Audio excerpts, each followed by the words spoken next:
Yo, what's up with y'all boys and girls, man? Hey, it's Jay Briggs here continuing to cook up this NBA action, man. Y'all know we do it on the jam session. We cook up every single game, every single day, man. Money making Tuesday, ladies and gentlemen.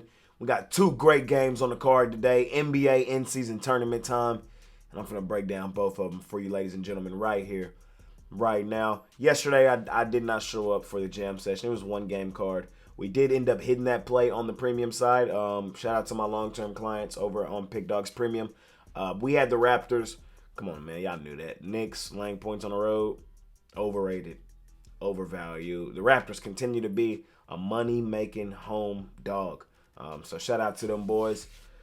Let's keep it rolling, fellas. Let's keep it rolling. It wasn't the best weekend for me. But we did bounce back and hit the NBA Play of the Day last night. So looking to go back-to-back and hit it again tonight. We got 2 games today, 2 games tomorrow, both NBA in-season tournament games. The winner of these games punches their ticket to Las Vegas. So, should be 2 really good games tonight. I'm excited. I'm going to break them down both. So, without further ado, let's do exactly that. Let's make some money tonight. Let's do what we do. We just kick the crap out of the books. Betting hoops. First game of the day.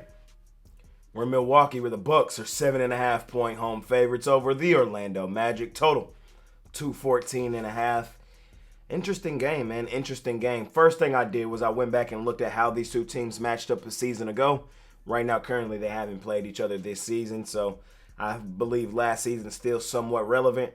Last game they played, Orlando took Milwaukee behind the woodshed, 113-88 on the 14th of April in Orlando.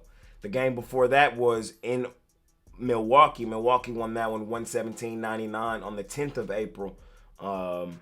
They dominated them. The game before that, they played on the 21st of December in 2023. Milwaukee won that one 118-114 in Milwaukee.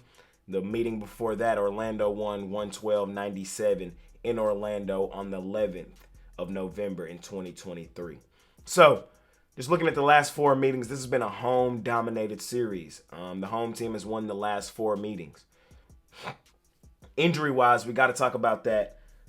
The Orlando Magic are missing their 2 best players, Franz Wagner and Paolo Banchero. Banchero's been out over a month or so. He should be back fairly soon. And Wagner just went down last week. Believe it or not, they both had the same weird, odd injury, an oblique injury. That's not, a common day-to-day regular injury. So for your 2 best players to both have that same injury, man, that's a huge blow for the Orlando Magic. The Magic have been the better team thus far this season. Overall, they've been better than what Milwaukee is. Does Milwaukee have the better top-end talent in Giannis and Dame? Yes, but team-wise, Orlando's the better basketball team, and they definitely play with more cohesiveness. Missing their 2 best players, though, I am a little worried about them on the road in this spot, in this situation. It's not a great spot and situation for the Orlando Magic. It's going to be their 5th road game in their last 6 games. A Magic team who we love betting at home, on the road. Just look at their home and away splits. They're not the same team on the road as they are at home. That still, in my mind, doesn't warrant me laying this many points with Milwaukee on still a good defensive Orlando team. I think the game plan for Orlando in this game is come in here, play really good defensive basketball. We love the defensive intensity Orlando plays with. I think they can slow down Milwaukee. And if we get that style game, I like the under 214.5. The best way for Orlando to make this game winnable for them is to play extremely tough defense, drag Milwaukee down to their level. And I think they do exactly that. They're really good at doing that. And if they do that, it should be an under lower scoring style, slow-paced basketball game. And on the flip side, I'm taking the Magic plus the points, man. It's hard for me not to. The Magic have been one of my favorite money-making machine teams over the last couple seasons. They've been the better ATS team thus far this season. Milwaukee is still currently on the do-not-bet list. I just don't trust Milwaukee laying sizable points, especially on teams that have shown the ability to play well, play tough, play competitive, and win basketball games. So Milwaukee is coming off a win. They did beat Brooklyn in their last one, 118-113. But before that, they lost to Boston, lost at home predominantly to the Atlanta Hawks, 119-104. It looks like Giannis' game time decision, but probable. I believe he's playing. Chris Middleton game time decision in this one. Keep an eye out on that. But ultimately, the way I see this game playing out, I don't trust Milwaukee laying points. They're a team that plays to their competition more often than not. Orlando's a team that likes to drag teams down to their level, a defensive style team. I think it's going to be a slower paced game. I think we ultimately fall underneath the total, and I think Orlando does enough to come in here, keep this game competitive. If not, even missing their two best players, Banchero and Wagner, have a legitimate chance to win this game outright with how disappointing Milwaukee has been this season.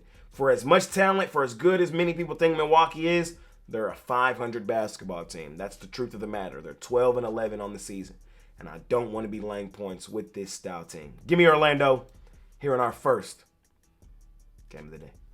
Last and final game of the night, we got my favorite team, the Dallas Mavericks, out on the road facing my favorite money-making team, the Oklahoma City Thunder. Buddies, man, ladies and gentlemen, we have a ball game on our hands. Look, I'm on my favorite team, the Dallas Mavericks, outright on the money line, though. That's how I'm playing it. I'm just here to tell y'all what I'm doing. If you want to tell me, tell me.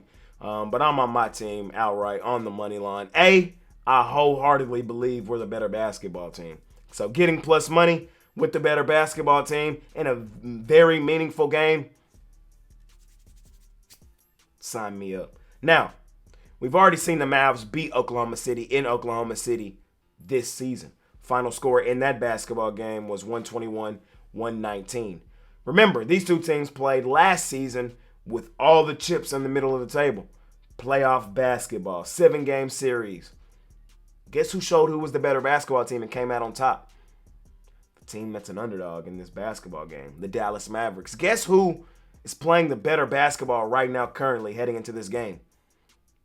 The Dallas Mavericks. Guess who plays their best money-making basketball on the road? The Dallas Mavericks. I could argue it's a revenge spot at home at the crib for Oklahoma City. I could argue that. But I like the other side better. The Mavs just have the number of Oklahoma City. And in a meaningful game, I'm taking the better team, playing the better basketball that has shown the ability to go into this hostile environment and win on a fairly consistent basis. A team playing as hot as the Mavs are right now. A team whose vibes are as high as they are right now. Their best player went down. Their second best player took over the helm in Kyrie Irving. Put everybody in position, let a lot of the role guys get their cohesiveness, get their legs underneath them. Luka came back, and they've looked like the best team in the Western Conference. Thunder have played solid basketball this far this season, too. Shout out to them boys. Remember, they were the number 1 seed in the regular season last year. They're starting to show those same signs and tendencies right now currently. They're missing their second best player in this game tonight, though. Chet Holmgren's still out after that nasty fall he took earlier in November. And I think ultimately that hurts them, man. They need Chet, especially for a game like this. I'm on the Mavs, man. They're just a better basketball team playing the better basketball, and they've shown the ability to go into Oklahoma City and bust them up. So Mavs are not afraid of these boys. Mavs have the better player, the better team. I think they're more well coached. I think the Mavs are just the better team in the grand scheme of things. And I'm getting plus money in this spot.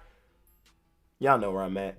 Here in our last and final game of the night, I'm attacking the plus money with my favorite team, the Dallas Mavericks.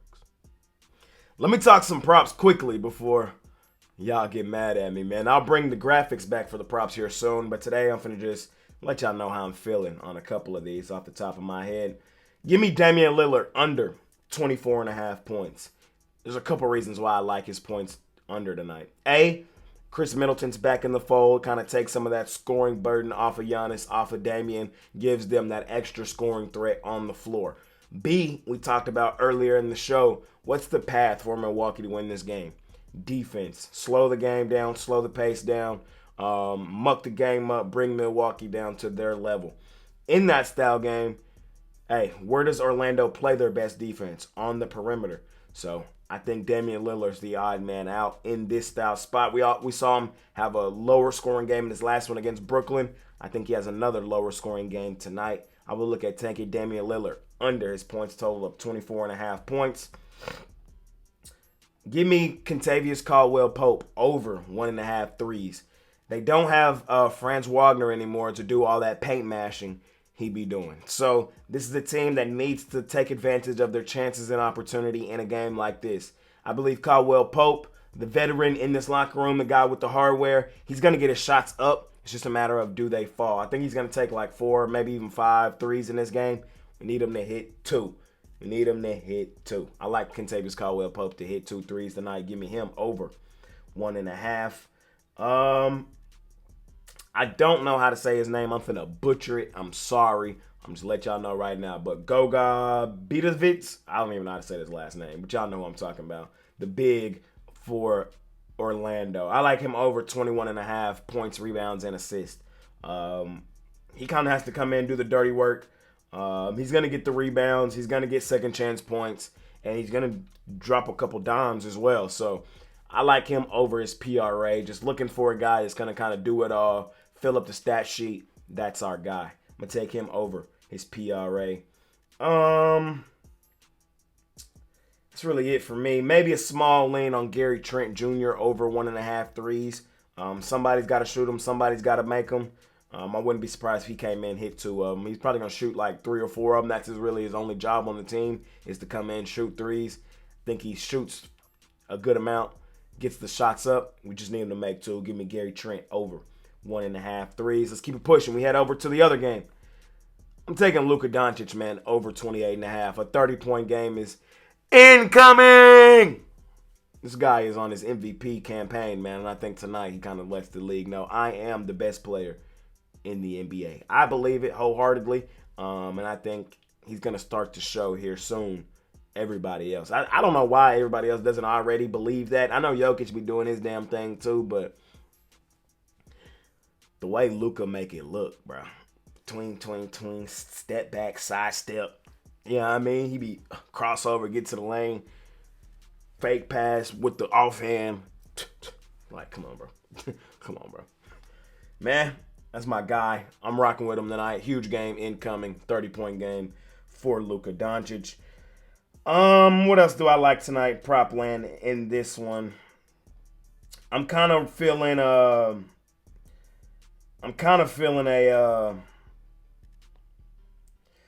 Klay Thompson night as well. It's either going to be Klay or PJ.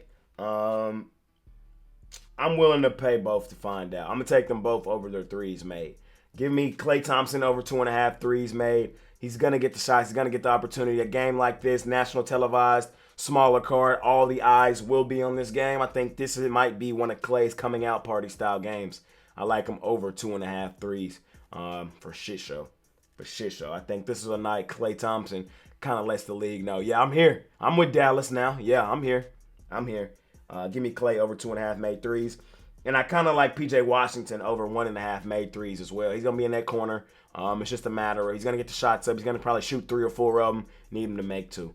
So that's what I like in this basketball game, fellas. I can maybe be talked on to a lively over 7.5 rebounds. That's kind of tough, though, playing rebounds with the Mavs because it's like whoever's playing better in that game is usually who gets the more minutes between Lively and Gafford. They're both playing well right now, so they kind of take stats away from each other. So that makes it kind of tough. For Oklahoma City, I like give me a Cason Wallace over half of threes made. I think he has a chance to make one tonight. And give me a Alex Caruso over 2.5 rebounds. He's just a tryhard. So he's going to go out there and mess around and get 2.5 rebounds, 3-4 rebounds. Long tips. Mavs shoot a lot of long jumpers, so jumpers come off long. Sometimes guards can just grab the ball, corral the ball. That's the type of player Caruso is. So let me just recap everything that I went over, man. Let me just recap it. Damian Lillard, under 24.5 points. Kentavious Caldwell Pope, over 1.5 threes. Goga Bita. I'm just going to call him Goga Bita. Over 21.5 PRA. Gary Trent, over 1.5 made threes. Luka Doncic, over 20.5 points. Shai Gilgeous-Alexander, under 30.5 points. Klay Thompson, over 2.5 made threes. PJ Washington over 1.5 made threes. And then pick your poison between either Derek Lively or Daniel Gafford rebounds over. Also, a Caruso over 2.5 rebounds and a Cason Wallace over 1 made 3. So what I got for y'all tonight in prop land. We'll bring back the graphics soon. But I'm going to try to get back into the props, man. So there y'all go, man. Let's do it. And that's going to conclude this episode of my NBA Jam Session. As always, I appreciate each and every one of you that continue to tune in and watch this video. Money Making Tuesday, ladies and gentlemen. NBA in-season tournament day. Just 2 games on the card, but we just cooked it up, and hopefully we smash it per usual. The winner of both of these games punches their ticket to Las Vegas. Should be a fun, interesting NBA night. Of course, I do have an NBA Play of the Day for sale over at the Pickdawgz Premium. We smashed it yesterday. We did drop 3 prior to that, Friday, Saturday, and Sunday. But before that, we had hit 7 of 8. So, you know, that's how it be sometimes. Ups and downs, ups and flows. It's been a really good month, though, overall on the NBA Play of the Day. Looking to stay on track in the grand scheme of things. So you can scoop that play up today over at Pickdawgz Premium. You can hop on something long-term as we continue to do what we do, which is kick the crap out of the books, betting hoops. It's been your guy, Jay Briggs, man. I'll see y'all later on the day. I'll see y'all tomorrow. I'm out of here. Peace.